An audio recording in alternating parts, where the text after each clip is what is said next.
All right, we are live on YouTube and live on Zoom. Excellent.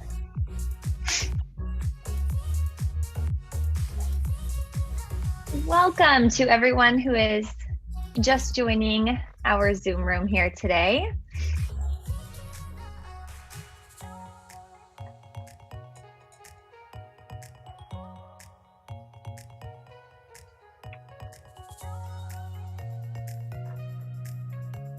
Welcome to all of our attendees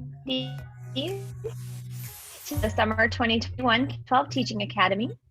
We'll go ahead and get started in just a few moments, but please take a moment to introduce yourself in the chat. And don't forget to mark it to all panelists and attendees so everyone can view it. We are excited to get started with you today.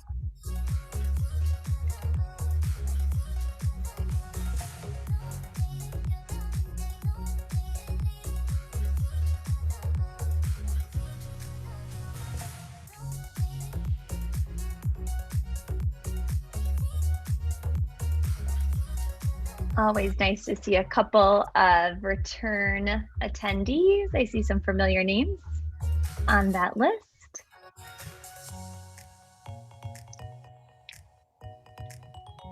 Hello, Armin.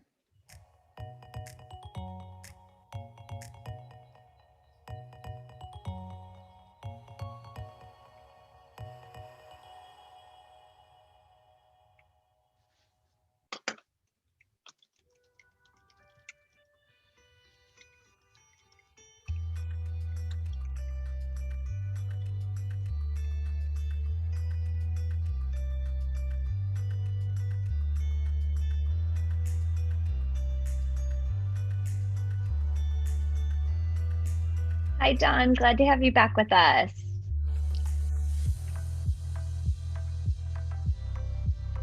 Excellent. Thanks, Lauren, for coming back for a double dose today.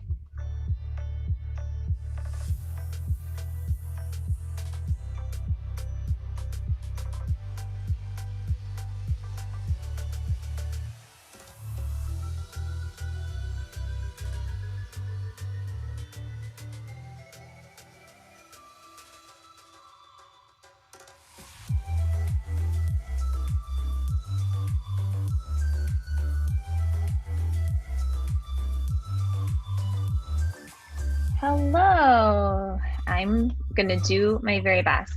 Salukshana, excellent. Glad to have you here from San Ramon. And hello, Henry. So glad to have you here too. I like the energy. I need this, you know, to start off the afternoon. Excellent.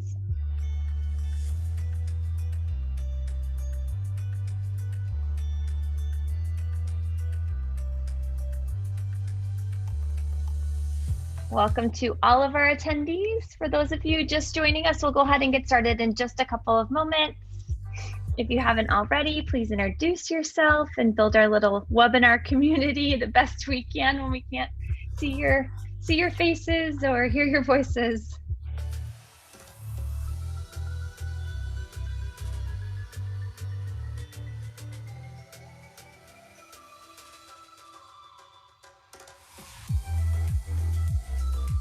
Alrighty, we're going to go ahead and get started with just a couple of quick announcements today before I turn it over to our speaker this afternoon. Just a quick reminder that this event is being recorded, and so we will have this available on the K-12 Teaching Academy website after the presentation this afternoon. If you would like captions, they are available on this broadcast. You just have to click on live transcript down at the bottom of your Zoom screen. And there will be captions on the recording as well. Just a quick reminder, since this is a webinar, your video and audio have been automatically turned off, but the chat is available and we are able to see that during the presentation. And if you have not already, please go ahead and join our Facebook and LinkedIn groups. The links are right there in the chat for you, and stay on top of everything Lurie College here at San Jose State. We're excited to have you. So let's transition into our presentation today for the Lurie College of Education K-12 Teaching Academy. Today we have Reimagining the K-16 Science Teaching and Learning During a Time of Crisis, Transforming Learning Environments Through Justice-Centered Instructional and Pedagogical Design. And our speaker today is Tammy Vicentiner, and she is an assistant professor. I wanted to say assistant professor or professor in the Science and Teacher Education Department here at San Jose State at the Lurie College of Education. So before I mix any more of my words up, I'm going to turn it over to Tammy. Tammy, thank you so much for being here today. Thank you for having me. All right, I am going to get this party started. It wasn't until you read my title that I realized how ridiculously long it is, and I apologize for that. All right, so I'm excited to be here. Here being my office, looking at my computer, but with all of you virtually who I can't see at the moment, but I'm looking forward to the Q&A when I can. I believe the introduction, so I'm an assistant professor. I have a joint appointment between the College of Education and the College of Science at San Jose State University. And so I'm going to talk about some of the work I do between those colleges today. And so I first really just want to start by an acknowledgement of this. I know we've heard the word unprecedented a lot, but this unprecedented, truly unprecedented time that we find ourselves in this moment. My positioning as a white faculty member and a white person in a racialized society, the colonizing histories of our schooling system and institutions of higher education, who they were built by and for, and really never intended to serve. And my professional pathway, which has been really built from a foundation of Black brilliance and mentorship. And this has really shaped my trajectory, the work I do, why I do it, and how I do it. And so really I'm standing on the shoulders of giants. And sorry, I'm just trying to get my timer started, which I can't open my phone. Okay. And so really just starting from that, and it's also interesting as the Olympics begin again, this is my favorite part of the San Jose State campus. If you have or have not had a chance to be there, this statue or kind of like mural statue of Tommie Smith and John Carlos, who raised their fists in protest during the 1968 Olympics. In Mexico City, and then had their lives really, really dismantled and changed forever. They were escorted out of Mexico City, had their medals stripped. And again, how this is a site of resilience and protest and resistance still today on San Jose State's campus. This is from 2020, last summer during the racial protest for racial injustice. And I think it makes me think about how far we've come and how far we still need to go, and how that fight needs to be at the fore of everything that we do and everything I do, and it's a constant reminder. I also really think of this time, right? Shout out to all the K-12 educators and university faculty and administrators at all levels who have navigated one of the most challenging years that we've ever come across, right? And so thinking about this time as a possibility of reimagining, right?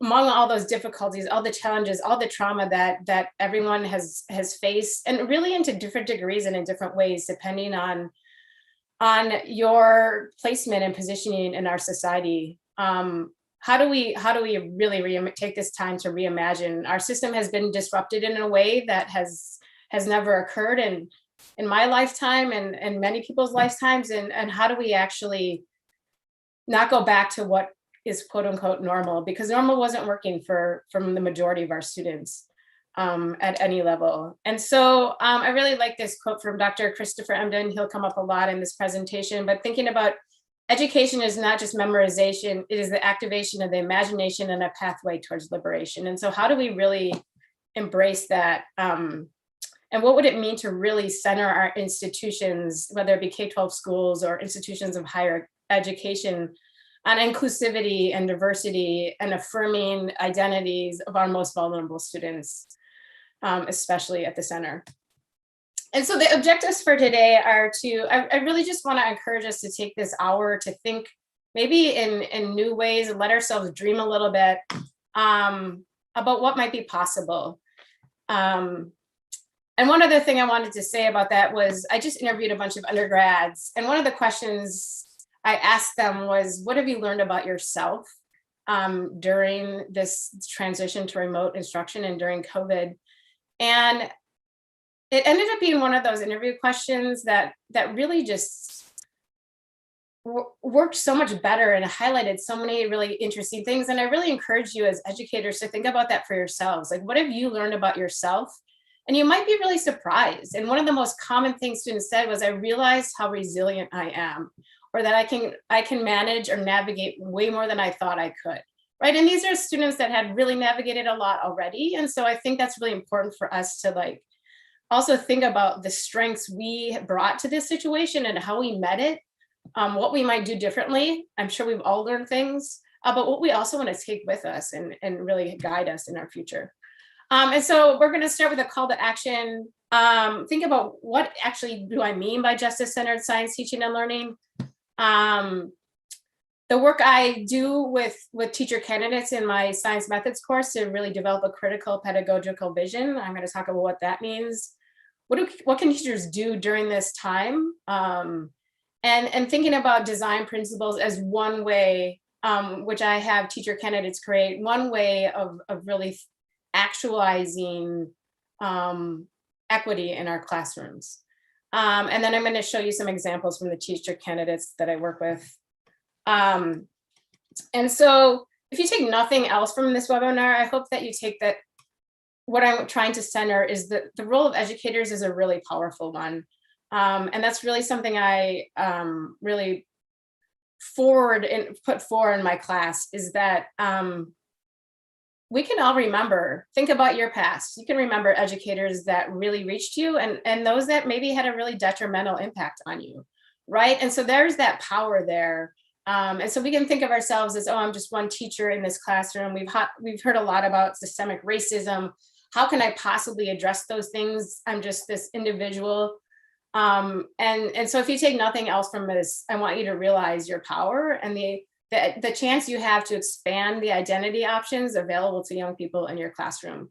How you see your students and how you teach them whatever subject it is you're teaching fundamentally will shape their trajectories. And you have that opportunity to be that awesome teacher that a kid is going to remember as an adult that saw something in them that they didn't see in themselves. All right, and so continuing with a call to action, specifically for science education, again, that's my field. I find this really applicable, this presentation in general, to any subject that you might be teaching, because all subjects are interdisciplinary, whether we want to really think about that or not. I know in STEM fields, we like to think of science as its objective truth, but really it intersects with culture and politics and race in ways that need to be acknowledged. And so really thinking this is a call to action to the science education community. We're facing intersecting crises. We're living through a pandemic. Systemic racism has always been an issue, but has been definitely highlighted in the last year as this focal point, and necessarily so. And issues of environmental injustice. And again, these issues are really highly intertwined.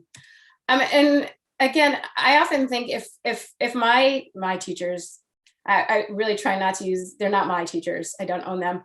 The teachers that I have the honor to work with, if they do nothing else in their classrooms besides generate a population of critical thinking, scientifically literate citizens, that is the work right there. That's what we're doing, right? We are inundated at a time with facts versus fake news, disinformation campaigns intentionally trying to undermine what is true. We have a very politically divisive time. And so really thinking about how do we prepare young people to navigate those worlds and in order to really to participate fully and democratically in a very technology and social media and data rich society. It's also a call to action to our students, right? Our students in many ways are in crisis. I'm someone who in my own research looks at narratives and racialized narratives in particular. And those have really taken up with the last 4 years of administration. Again, those weren't created in those last 4 years, but they've definitely been elevated and given a different platform of who really belongs here in school, who's valued, who has worth. And really the pandemic, I think, has highlighted the inequities and opportunities to learn. Again, they weren't created by the pandemic, but it's shown a glaring light on them in a way we cannot ignore. And so really thinking about these narratives of anti-Blackness, anti-Asian hate, all the things we hear about the border and immigration and who belongs behind a wall, what religions are valued and allowed to be practiced. We have always had a lot of issues with the LGBTQ, equity issues with the LGBTQ plus community. But really thinking about how like all the sports bans, right? And this focus on trans youth are really being centered right now. Again, all of these messages matter. I don't care if you're teaching art or language arts or science, you need to be thinking about how these impact students, right? And so this is really central to the work I do in science education. And one thing that's always been a concern of mine, and I think we really need to think about as educators moving forward, is how do we deal with mental health or not deal with it? And what can we do better? How do we treat young people like holistic human beings that they are? Because again, this pandemic has really had really disparate impacts on students based on their positioning and what they've had to navigate. And I think that, here's to doing a more inclusive job of seeing students holistically moving forward. And then something else I've thought a lot about, I come back to this quote a lot. I happen to have the opportunity to see Nicole Hannah-Jones give a closing keynote at a conference in 2019. And her first slide said, "We have the solution, we just refuse to do it." And then she made the case for how schools aren't broken, they're operating as designed. And if you're not familiar with Nicole Hannah-Jones, I encourage you to get to know her. She's been all over the news for all kinds of reasons. She is the sort of central author and mastermind behind the 1619 project. There's curriculum around that. If you teach history or social studies or science, that work is vital and really awesome. And so she's a journalist for the New York Times. She's won a Pulitzer Prize or 2. She's a MacArthur Genius. And so this really is a quote I think about a lot. Like in so many ways, we know what works, right? We know how to create inclusive spaces. We have tons of learning scientists, especially scholars of color, who are like, think about culturally relevant teaching. Think about social emotional learning in critical ways. And so in what ways do we have this wisdom and we just aren't making those changes, right? And so this has been something, I think I've thought about this quote probably almost every day since I've heard this talk. And it's sort of this thing I sort of turn my attention to as how am I addressing this in my work? All right, so switching gears a little bit to the secondary science methods course, which is sort of the grounding for the design principles. My goals for that are to really empower teachers as designers. And I think this is really key because I think a lot of times teachers and educators aren't given the autonomy to think creatively and to imagine what they think is possible. I also think that the justice-centered science curriculum, and I imagine this applies to a lot of disciplines, that we need and that students deserve doesn't exist yet. And so in order to create that, my job as a teacher educator is to really provide the tools and practices needed to really empower teachers as designers. And a big focus of the course is, again, this goes back to the sort of calls to action, expanding teachers' ideas about science and students of color. And I'm going to talk more in depth about what I mean by that. I really center equity, justice, and inclusion in science education. I'm going to go into what I mean by that. And really not shying away from these messy intersections of race and culture and science teaching and learning. Those intersections exist and are real. And to ignore them is to just really do an injustice to both the discipline and to our students who, I think navigating those intersections is how we move forward and transform systems. And then really helping teachers to create these affirming, critically and community engaged learning experiences, with the ultimate goal of then having teachers empower students as learners, doers, and change agents in science. And so what is justice-centered science teaching and learning? You might be asking yourself. So stick with me. I realize this is busy. I'm going to go through these bubbles separately.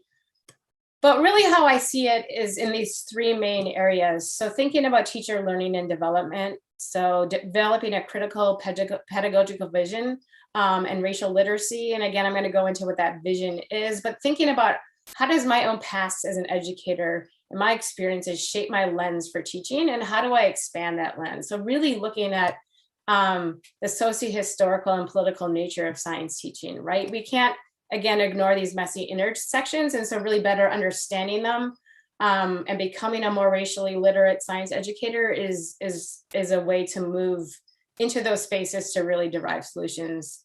And again, transforming how educators see students of color and science. The design of learning environments. So at the end of the day, I'm a learning scientist, and I think a lot about what are the components of learning environments that create opportunities for identity construction, equity, inclusion. And so really at the heart of it is engaging in authentic science practices. Again, I'm not going to delve too much into that in this webinar, but that's a big part of the course, the next generation science standards. And having students really investigate relevant and community-based science phenomena.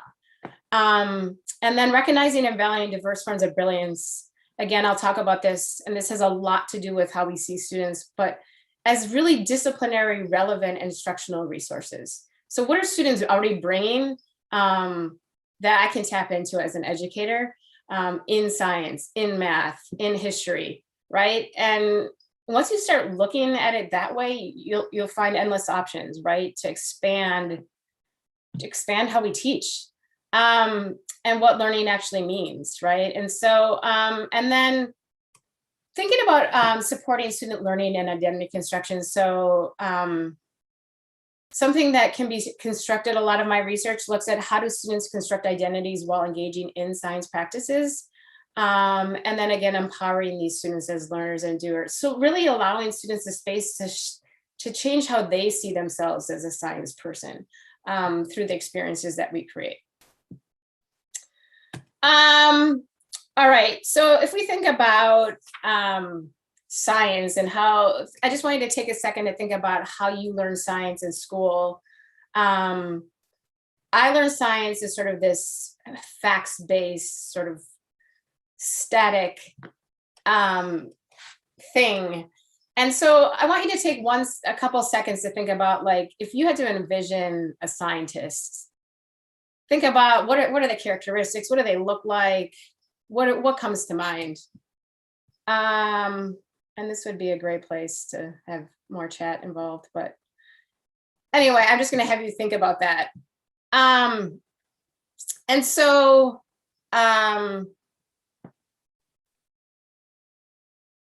would guess some of you thought of someone that looks like this, right? And so if you look at the picture on my left, there's a lot of people that have done draw a scientist tests or like experiments with kids where they have them do what I just asked you to do and draw a scientist.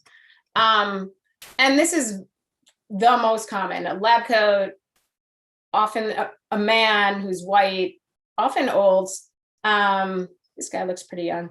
Glasses, goggles, right? Some sort of science-y equipment. And it's not surprising, given this is Bill Nye the Science Guy, the very ubiquitous images of who is a scientist in our society. And then if we think about what science is, right? I learned science as a bunch of equations, as mixing chemicals, but mixing chemicals in the right order in order to get the thing to churn a certain color, which sometimes it didn't, and then you knew you just failed, and right, and doing well on tests. And so I've done a lot of asking students, like, what does it mean to be good at science? And they often say, I'm good at science because I do really well on assessments. And so it's made me think a lot about how we teach science, right? And this is obvious, but how we teach science really shapes students' ideas about what it is and what it means to be good at it, right? And so I don't know that memorizing a bunch of information has gotten me anywhere in my background as a scientist, right? Like I can look things up if I don't remember an equation. And that's what scientists do. And so really, what are our goals? And so this is like a whole nother conversation, but thinking about like, what are the goals? Like, what do I want my students to get out of my discipline, right? I want them to think critically and solve problems. I want them to collaborate.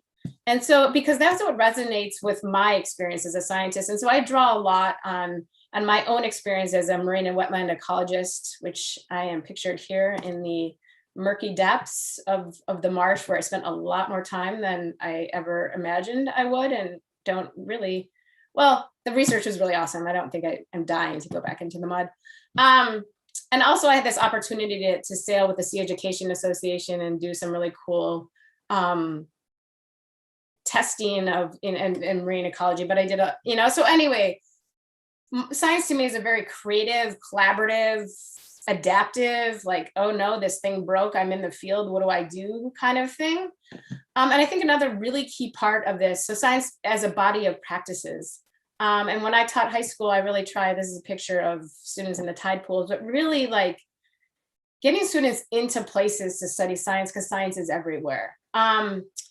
And one thing that I think is really important and speaks to the diversity in science or the lack of diversity in science, but the need for it is as scientists, we like to think of ourselves as objective.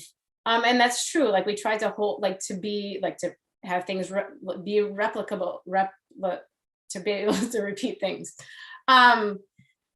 And so there's a lot of ways we try to hold, but at the end of the day, we're human beings, right? And our lens matters. The lens I had mattered for the questions I asked, the problems I saw, the observations I made, the solutions I came up with, right? And so in order to really create sustainable solutions to some of these really big pressing problems, we need diversity and diversity of perspectives, because it matters.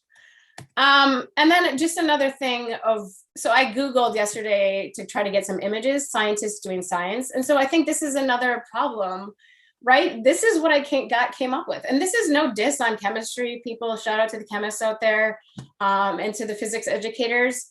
But I know I have colleagues who teach chemistry and physics in ways that doesn't look like this, right? And so we have this issue where this is the portrayal of science that we often are subjected to, and science only looks one certain way. And so one of the first things I do with educators, our teachers, is to have them look for science in their own lives. This is at the beginning of my course. And so I have them take 5 photographs of science in their lives. And at first, sometimes they find it daunting. And then once they start doing it, they're like, how do I like actually pick only 5 pictures I want to show you? And so one of my like dreams, it sounds sort of weird to say it that way, but during that pandemic was that we would actually sort of science learning would become like science is everywhere, because it is. And we would really start to think about like, what if we had our students do this, right? Take 5 pictures of science in your life, ask them questions about it. What do you wonder? And then have them explore it. I mean, who knows what kids would have found out about, right? But like even basic things like making tea, cooking an egg, eggs in general, right? I have chickens now and I'm like, how do they make an egg every day? Like that's wild. Baking, cooking is like chemistry. Anyway, and so really recognizing the science in our lives. Physics, I mean, I show my teachers, I'm a surfer, so I show them like, you could do a whole physics like unit on the science of surfing, right? The physics of surfing, even how boards are shaped and designed has so much physics involved in it. And so a question we explore is why do barreling waves like have this big poof of water that comes out? And so anyway, again, thinking about science being everywhere, as a way to really like ground it in place, but also to think about like how we see science as a discipline. Tammy, I'm gonna jump in and give you a time warning, but then also we had a comment in the chat about science experiments happening on TikTok, which is a great way to connect with younger students in in a cooler way. That is cool. That's awesome. The TikTokers, right? Like they're going to go viral with those, I'd imagine. They're going to be in science ed influencers in no time. And then again, expanding our ideas about students. I'm going to speed up a little bit here. But thinking about how we see brilliance, right? And so again, Dr. Chris Emden here thinking about recognizing brilliance and how educators, we're really good at recognizing it when it looks like we think it should look or what we're used to it looking like, but not when it doesn't. And so really expanding, looking at as diversity as an asset and recognizing and valuing diverse forms of brilliance and sense-making practices. And so how I do this, again, as a white teacher educator is really, there's so many great TED Talks. I've become sort of notorious in my course that I rely on a lot of really great TED Talks. I would think they're really great. But also just the Black, Indigenous, other scholars of color, because they have experiences and their lived experiences and their voices are really important and central to my course through talks, through readings, through a lot of this stuff. It's everywhere in my syllabus, and I think that's really important. And so thinking about developing in this critical vision, again, Chris Emden, this TED Talk, Teaching and Being Rachademic, is phenomenal. And so anyway, all these resources are The Danger of a Single Story also.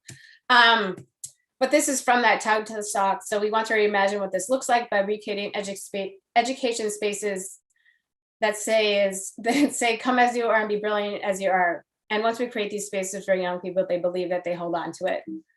And also thinking about, it says these things shape the identity, they shape your confidence, they move something in the depth of your soul, and they help you imagine yourself and be in a way you've never seen before. So again, these idea of really reimagining what we can do. And so this is, I'm not going to get bogged down in theory here, though I could, but really what I think about is sort of layers. Like we have society and systemic layers on the outer circles, thinking about schools and universities, and then the learning environments and classrooms we create. And educators and students is really, shaped by all these. And so these arrows really indicate that there's narratives about who can do what, how we see science that are kind of going in and out, and they really shape how students learn things and their identity construction. So if you look in the green, and I see students' science and racial identities is really taking shape together. So learning on identity as these really distinct processes, but also really interrelated with each other. And then also thinking about a pedagogical vision, and how do we think about both science and our students in a critical way when we're designing our instruction and pedagogy. And this is sort of considered the ecological model and it's sort of with a critical lens on it, for those interested in the theory part of it. And I can talk forever about that if you'd like to at the end. And so one of the things that's really key in my course is making these connections that I just showed you on that, the individual to the school to the policy. Because again, I think when we think about systemic racism, it becomes so huge and sometimes it feels so abstract. And we think, well, what can I do as an individual teacher about this? Or even as a school, right? Like what's our place in this? And so I want to start with the individual level. And I'm going to show you a clip of a TED Talk that really illustrates this. And I want you to think about what messages does Dr. Crum receive about her ability as a young child. And again, this is a really great example of an adult, right? She's a woman, a grown woman now, but she really remembers these experiences from when she was a small child. I apologize if there's a commercial. Be the first to experience Great Wolf Lodge Manteca, your drive-to destination for family fun, bringing family.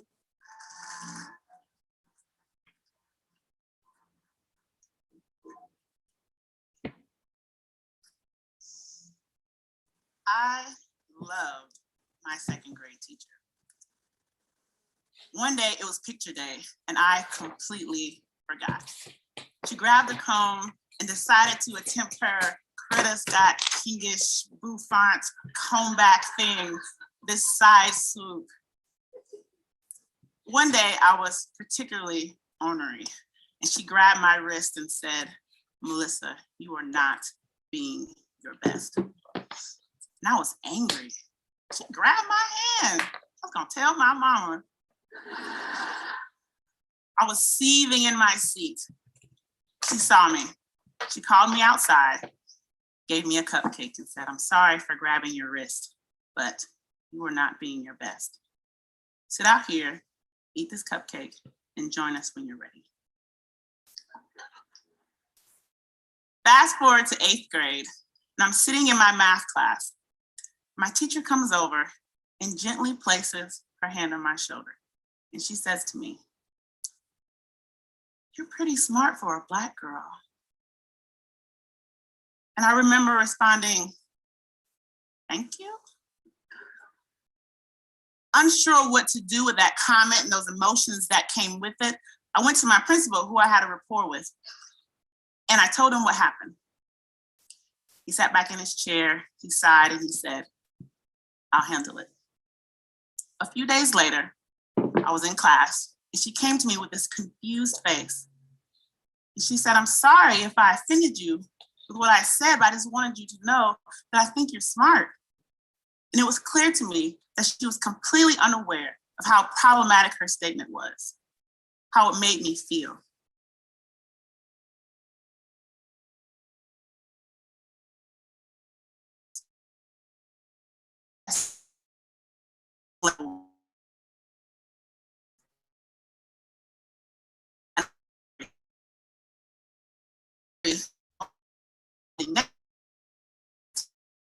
He was 12th grade level. Remember, that was what she needed. Fast forward, my son is getting prepared to enter kindergarten. I have a lot of anxiety around it.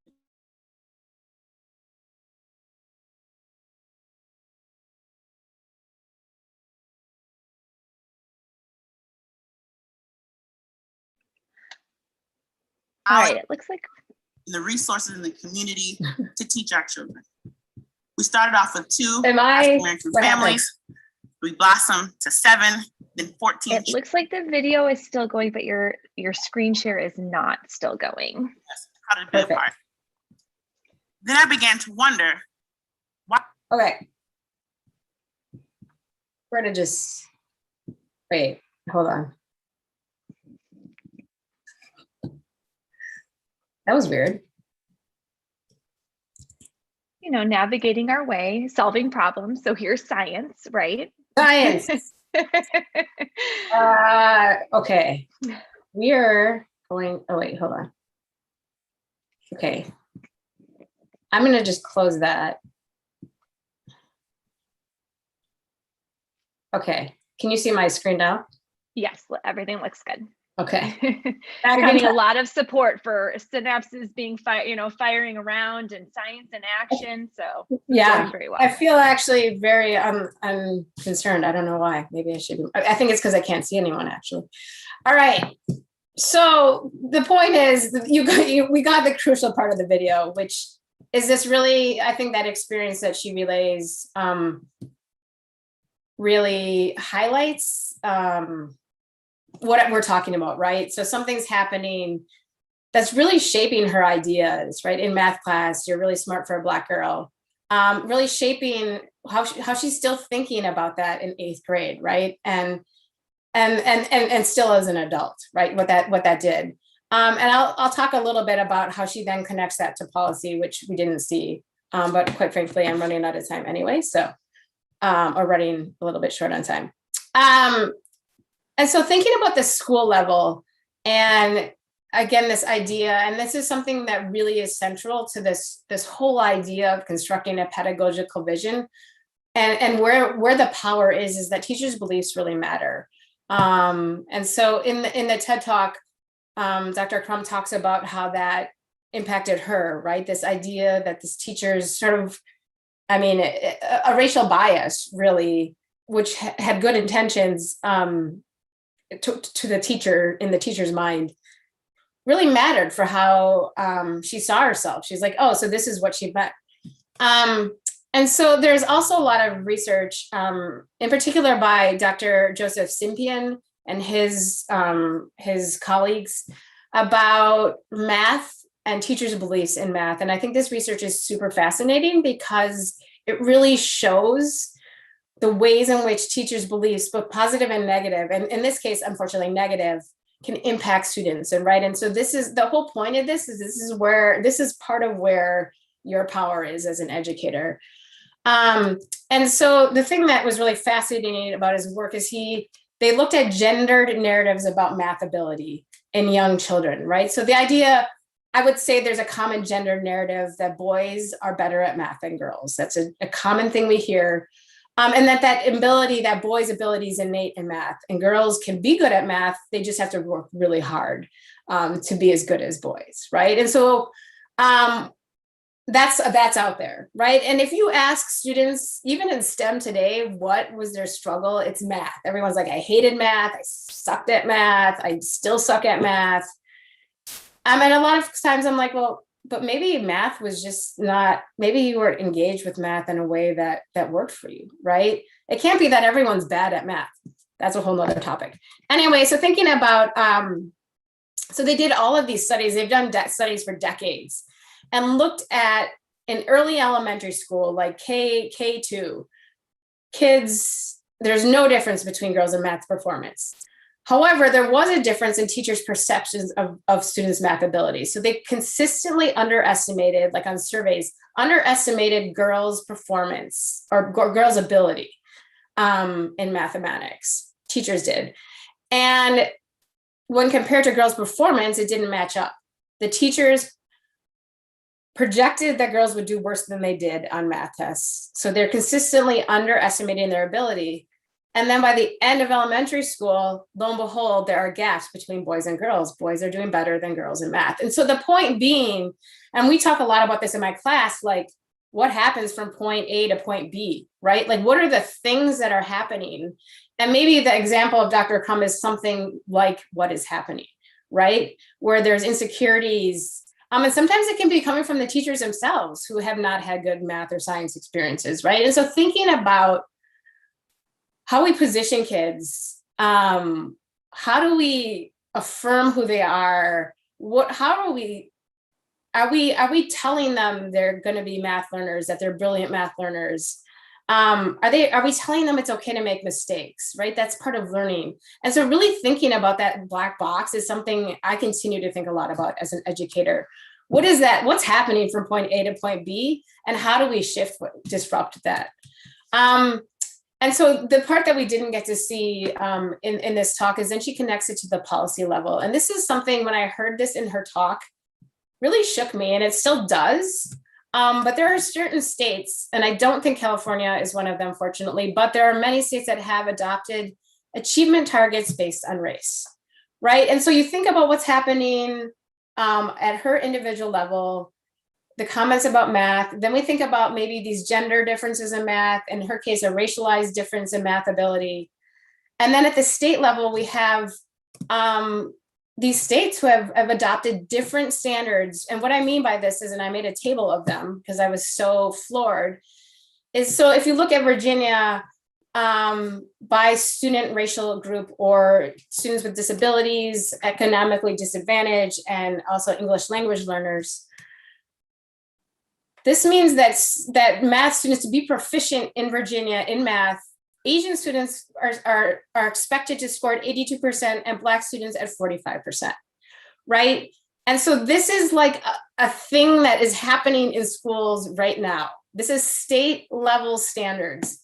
In reading, it's, and so like, and the same in Florida. I mean, I'm sure we're not maybe surprised that Florida is in this category. But there are states that would be surprising to you or that are in this category, right? Look at students with disabilities, 33%.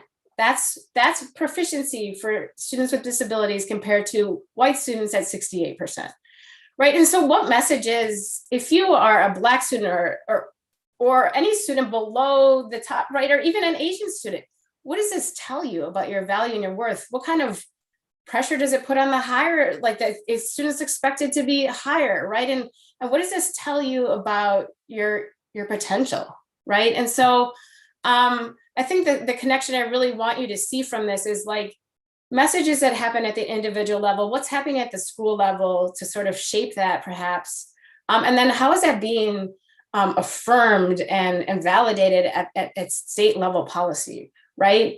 And then what do we do as teachers to disrupt that, right? And so there's a lot of places in there as a school, as teachers, as administration that like we need to be pushing back on these things, right? Like this is inequity. And so how do I do things in my classroom, right, that can really shift that? And so again, what can teachers do in this? We've talked about big issues of equity, which can seem broad and abstract and difficult. But then if we think about developing a critical vision and what teachers can do, so really being designers of instruction and pedagogy and learning communities that meet these moments. And so how I do that in my class is I rely on a lot of TED Talks, which you've seen. And there's incredible podcasts out right now. Teach Lab is so great. Code Switch, huge fan of, I'm a huge NPR dork. So Shortwave is awesome. And so one thing that I think is also key is I draw a lot on science when I can, and I draw outside of science also. Lyra Letson Billings readings are key to my work. STEM fields in general, Joe Bowler's work with mathematics is phenomenal. Bell hooks, like teaching to transgress really shapes how teachers see their roles. And so I just want to give you a really quick example of what this might look like in my course. So I had my students, we looked at this data, right? Because a lot of science is making sense of data. We talk about claims versus inferences. And I know this is small, but if you focus on the race ethnicity, right? And this is from 2020, so it's a little dated at this point. But at one point, there was this hesitancy by Black Americans in particular on getting the COVID vaccine. So this is people who said they intended to get the vaccine. And so there's claims you can make about this graph, right? Black Americans have a lower intention based on this data of getting vaccines than, say, Asian Americans. But it very easily can slip into inferences. Why would that be, right? And a lot of times we can really slip into deficit thinking about certain types of communities. And so to expand that, I had students listen to this NPR Code Switch episode, A Shot in the Dark, which really explores this hesitancy, right? And then you realize it's based on validated historical longstanding racism in the health communities, but also access, right? We have not had equal access to COVID vaccines across communities based on race, based on SES. And so we see in the data that Black and especially Black Americans have been really disproportionately impacted. Latinx communities, if you look at my county, Santa Cruz, right? Watsonville, the agricultural, the lower socioeconomic status, Latinx community has been really, really disproportionately hit. And so it's not because they can get COVID easier, it's because they don't have the same access to healthcare. The opportunities to be vaccinated aren't as different. They rely on family households because the cost of living, right? And so you see how all of these things really intersect. And then the really cool thing for students in science was there's this really awesome CDC, this is from the CDC website, COVID tracker data, where they can actually look at cases at community levels. And so like you can really hone in on your own community, have students explore what are the disparities we see here and what might be able to do about that. And I think that's a really important thing too when we're teaching young people about these big issues of equity, is helping them be designers of solutions, right? Like giving them voice and thinking about how can we actually create some sort of change in our communities. And so the culminating sort of thing here is thinking about design principles and what are they, and why do I use them? And so in my course, I think about this design principles as this way to move from the theory and the wisdom and all of the readings into concrete practice. And the reason they even emerged as a thing for me was I started thinking, like Dr. Emden is talking about recognizing diverse forms of brilliance. And Dr. Bang is talking about recognizing diverse forms of brilliance. And Dr. Nasir, who we're going to see from in a second here, hopefully, is talking. And so what is the synergy between a lot of these readings? And so that's where this idea came from. And the idea of design principles in general is really out of the tradition of learning sciences, the way I take it up. And thinking critically, there's a whole history of social design experiments and thinking critically about how do we actually put things into place. And the design principles, so the vision is to really build a foundation and to ground teaching practice in evidence-based theories of learning and identity. And again, that expand how teachers see science and students from minoritized communities. And the goal is to really center equity, inclusion, racial justice, move from transformative theory to concrete practice. What can teachers actually do? What are moves? What are strategies? And so that's the great thing about them is they really ask teachers to identify these moves and strategies and practices that they can implement and that can serve as this sort of guidelines for future design. And so, but when you think about what actually are they are succinct actionable guidelines for instructional and pedagogical design. They articulate what teachers will do. And I'm going to show you examples from teachers. And then I have them annotate them as well, because the annotation provides this brief summary of how that reading or podcast or what they took from it that really supports this design principle. Again, as a way to really bolster this as a thing that could be actualized in classrooms. And so this is the actual assignment they get in methods. It comes near the like the last quarter of the course, because inherently they've had to read and engage with all the stuff before that. And so this is sort of a thing, and they do drafts, and then I give them feedback and they come up with this. It's part of their final portfolio. The other thing that I think is really important, and this has sort of been my continual work as a teacher educator, is how do you actually like make the steps, right? Like connect the dots so clearly that it's going to happen, right? So it's not, so they read a teaching statement and philosophy of equity, which I think is really important, but that's still sort of at this higher level. These are my goals of vision. And I think that's really important to have that. But then it's like, how am I actually going to do it? And that's where the design principles really come in, and how they show up is in their unit plans. There's a box for the rationale, and in their lesson plans, it's the same sort of idea, but the rationale, they have to cite a design principle or the principles that they're going to address in that lesson and in that unit. And so it asks them to say, hey, this is what I'm focusing on, and this is how it shows up in my actual instruction.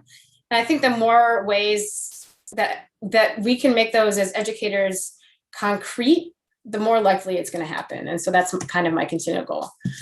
And so the guiding questions are, what are different ways that equity can be promoted in science classrooms? And again, this isn't one way. It can be how we arrange groups. It can be how we position students. It can be what we hang on our walls as representations of scientists. It can be the content we have students explore. It can be how we're positioning students as scientists during our instruction, right? And so there's so many ways that equity can be realized. And so really thinking creatively and multifaceted about that. And then what kinds of instruction and pedagogy, what approaches are going to get me there? And again, it draws on these resources. And so I'm going to attempt to show you, actually, I think I'm going to skip this one, even though this is like a really critical, well, actually, I'm going to show you, I'll show you the tail end of this one. But this is the last slide at the end. And so it's just a really good example of how design principles come together. So hopefully this will work. Good morning.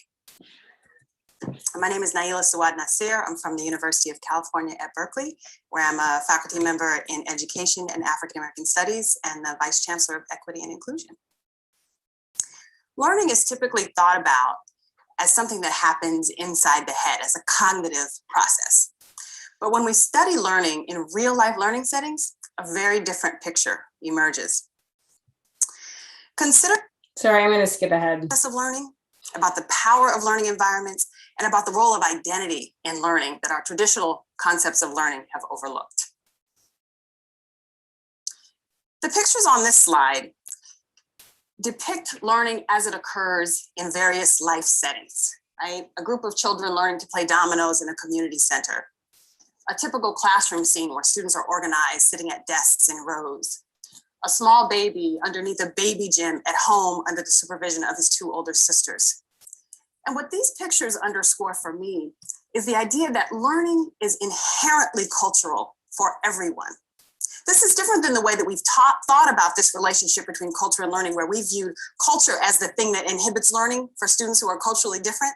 I'm arguing that learning itself is a cultural endeavor. Why?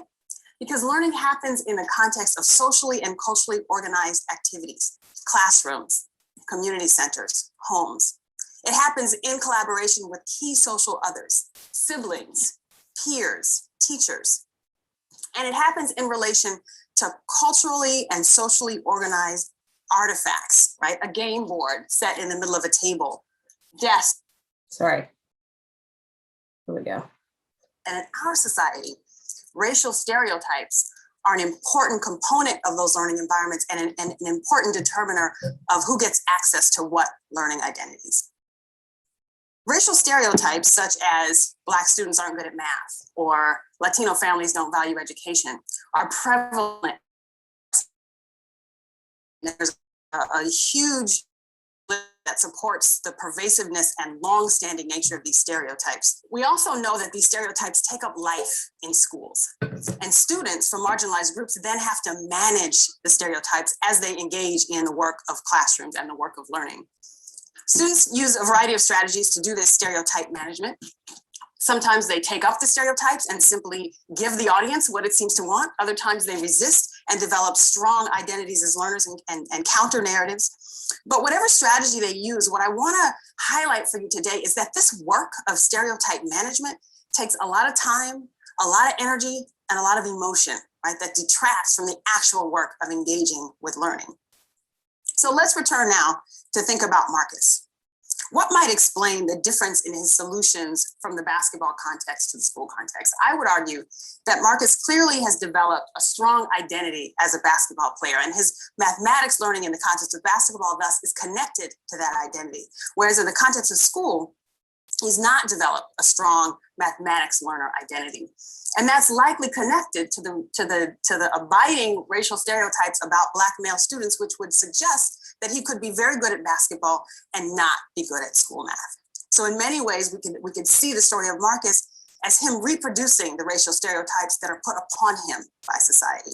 So one component then of successful learning environments, of effective learning environments, is that they push back on those racial stereotypes, that they disrupt them and render them untrue, either explicitly or implicitly. So what does all this mean for how we might teach if we're taking the cultural nature of learning seriously? I argue that we must see all children as capable and brilliant. We must teach in culturally relevant ways. We must provide multiple ways of learning and knowing. And we must promote opportunities for students to be whole people, to bring all of themselves, including their racial selves, into the classroom. And if we do that, we will create classrooms where all learners can be successful and where students like Marcus are treated as capable and powerful learners. Thank you.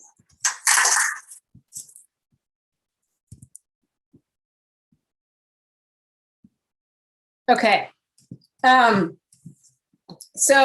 Skipping ahead, sorry, through that a little bit, but I encourage you to watch the whole thing. Dr. Nasir was one of my I would call her my lifelong mentor. At Berkeley, she's now the president of the Spencer Foundation, and her work is really central to everything I do, and is phenomenal. And so really thinking about, this is just an example of how design principles can come to be, and how they can really build on these ideas of theories of learning and culture and identity.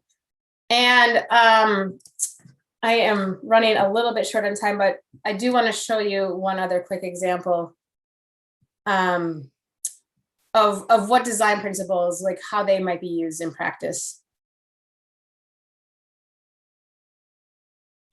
Great taste and power packs to unleash your energy. Try Centrum Multi-Gummies, now with a new look.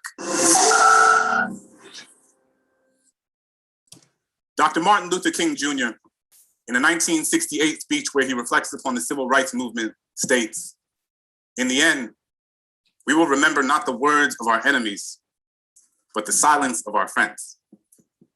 As a teacher, I've internalized this message. Every day, all around us, we see the consequences of silence manifest themselves in the form of discrimination, violence, genocide, and war. In the classroom, I challenge my students to explore the silences in their own lives through poetry. We work together to fill those spaces, to recognize them, to name them, to understand that they don't have to be sources of shame. In an effort to create a culture within my classroom where students feel safe sharing the intimacies of their own silences, I have 4 core principles posted on the board that sits in the front of my class, which every student signs at the beginning of the year. Read critically, write consciously, speak clearly, tell your truth. I find myself thinking a lot about that last point, tell your truth. And I realized that if I was going to ask my students to speak up, I was going to have to tell my truth and be honest with them about the times where I failed to do so. So I tell them that growing up as a kid in a Catholic family in New Orleans, during Lent, I was always taught that the most meaningful thing one could do was to give something up, sacrifice something you typically indulge in to prove to God you understand his sanctity. I've given up soda, McDonald's, French fries, French kisses, and everything in between. But one year, I gave up speaking. Figured the most valuable thing I could sacrifice was my own voice, but it was like I hadn't realized that I had given that up a long time ago. I had spent so much of my life telling people the things they wanted to hear instead of the things they needed to. Told myself I wasn't meant to be anyone's conscience because I still had to figure out being my own. So sometimes I just wouldn't say anything, appeasing ignorance with my silence, unaware that validation doesn't need words to endorse its existence. When Christian was beat up for being gay, I put my hands in my pocket and walked with my head down as if I didn't even notice. Couldn't use my locker for weeks because the bolt on the lock reminded me of the one I had put on my lips when the homeless man on the corner looked at me with eyes up, merely searching for an affirmation that he was worth seeing. I was more concerned with touching the screen of my Apple than actually feeding him one. When the woman at the fundraising gala said, "I'm so proud of you. It must be so hard teaching those poor, unintelligent kids," I bit my lip because apparently we needed her money more than my students needed their dignity. We spend so much time listening to the things people are saying that we rarely pay attention to the things they don't. Silence is the residue of fear.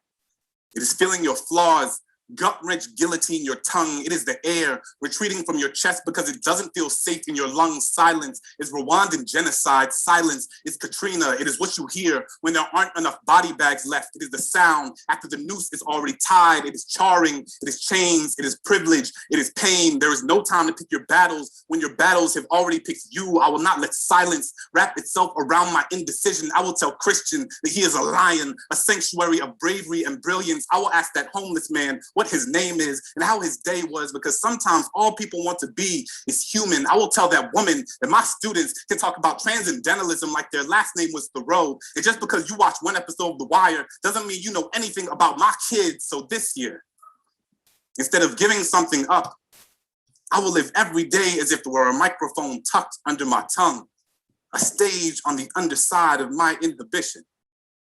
Because who has to have a soapbox when all you've ever needed is your voice? Thank you. I've heard that TED Talk a lot, and every time Dr. Smith just really brings it home. He's awesome. He is a writer, staff writer now for The Atlantic. But again, this idea, read critically, write consciously, speak clearly, tell your truth. I think those apply a lot to science, right, as well. How do we do that through our disciplines? So again, these principles, these tenets. And so I know I am short on time. This is a report that also I thought just recently came out. I have a tendency to talk a lot about design principles because I think in the College of Ed, because I really see the value and I see what my teachers do, and you're going to see what they do in a second. And so this report came out and I was like, yes, some sort of validation that like, I'm not like this crazy person talking about these things, right? And so this report is really interesting. This is, again, Dr. Nasir and Dr. Linda Darling Hammond was formerly at Stanford. and now is the president of the Learning Policy Institute, but really organizing this report about summer learning and beyond, and creating opportunities for equity around these design principles. So centering relationships, creating a culture of affirmation and belonging, building from students' interests, engaging students and families, knowledge, provide creative inquiry-based forms of learning, and address educators' needs in learning. And so without further ado, and because I'm going to be over time, I'm just going to move on quickly to show you examples from the amazing teacher candidates that I get to work with. And so these are things that they've created as design principles. So see all students as brilliant and creative science learners and doers. And below it, you can see the annotations. So some of the things that we just saw, the Ed Talk, create opportunities for students to actively participate in scientific knowledge making, teach students to think critically about the world. There's the Clinton Smith, you just saw that one. Support students in their quest to become science learners in and out of the science classroom, or in and out of the classroom environment, and scaffold student learning and identity construction in a psychologically safe way. And again, so these are all things they're drawing from. This is Joseph Simpian's work in this last one. So thinking a lot about like how they, and the really cool thing is they still come up with new ones. Like this is a recent one from this year. Teach science with critical consciousness lens that students can utilize skills they learn from science as tools for positive change. My thing is covering it. Anyway, so like these ones that I'm like, I read them and I get just blown away by like how both transformative they are, but how exciting they are. Like having teachers go into classrooms with this as their lens is pretty amazing. Encourage a sense of community leadership and advocacy. Have high expectations for students and provide opportunities for students to demonstrate their understanding in a variety of ways. So again, thinking about how do we teach science? How are we assessing it? Assess students' progress with the dignity and respect for the humanity. I don't think I've ever seen this one, and I just sort of almost fell out of my chair, like thinking about like how we assess and how vital that is, because it shows what we value as educators, right? And how do we do that in ways that respect humanity and students' dignity? And then this is the last set. Recognize diversity as an asset and leverage students' backgrounds and experiences as instructional resources, develop a personal, social, and community. That's my time, which I think is past the time anyway.